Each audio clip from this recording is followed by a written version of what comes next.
In 479 BC, when Persian soldiers besieged the Greek city of Potidaea, the tide retreated much farther than usual, leaving a convenient invasion route. But this wasn't a stroke of luck. Before they had crossed halfway, the water returned in a wave higher than anyone had ever seen, drowning the attackers. The Potidaeans believed they had been saved by the wrath of Poseidon. But what really saved them was likely the same phenomenon that has destroyed countless others, a tsunami. Although tsunamis are commonly known as tidal waves, they're actually unrelated to the tidal activity caused by the gravitational forces of the sun and moon. In many ways, tsunamis are just larger versions of regular waves. They have a trough and a crest, and consist not of moving water, but the movement of energy through water.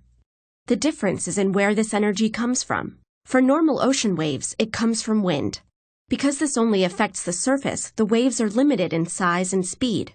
But tsunamis are caused by energy originating underwater, from a volcanic eruption, a submarine landslide, or most commonly, an earthquake on the ocean floor, caused when the tectonic plates of the Earth's surface slip, releasing a massive amount of energy into the water.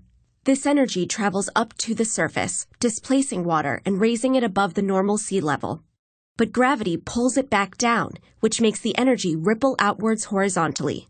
Thus, the tsunami is born, moving at over 500 miles per hour. When it's far from shore, a tsunami can be barely detectable, since it moves through the entire depth of the water. But when it reaches shallow water, something called wave shoaling occurs. Because there is less water to move through, this still massive amount of energy is compressed. The wave's speed slows down while its height rises to as much as 100 feet. The word tsunami, Japanese for harbor wave, comes from the fact that it only seems to appear near the coast. If the trough of a tsunami reaches shore first, the water will withdraw farther than normal before the wave hits, which can be misleadingly dangerous. A tsunami will not only drown people near the coast, but level buildings and trees for a mile inland or more, especially in low-lying areas. As if that weren't enough, the water then retreats, dragging with it the newly created debris and anything or anyone unfortunate enough to be caught in its path. The 2004 Indian Ocean tsunami was one of the deadliest natural disasters in history, killing over 200,000 people throughout South Asia. So how can we protect ourselves against this destructive force of nature?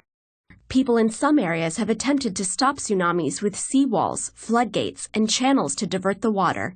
But these are not always effective. In 2011, a tsunami surpassed the flood wall protecting Japan's Fukushima power plant, causing a nuclear disaster in addition to claiming over 18,000 lives. Many scientists and policymakers are instead focusing on early detection, monitoring underwater pressure and seismic activity, and establishing global communication networks for quickly distributing alerts. When nature is too powerful to stop, the safest course is to get out of its way.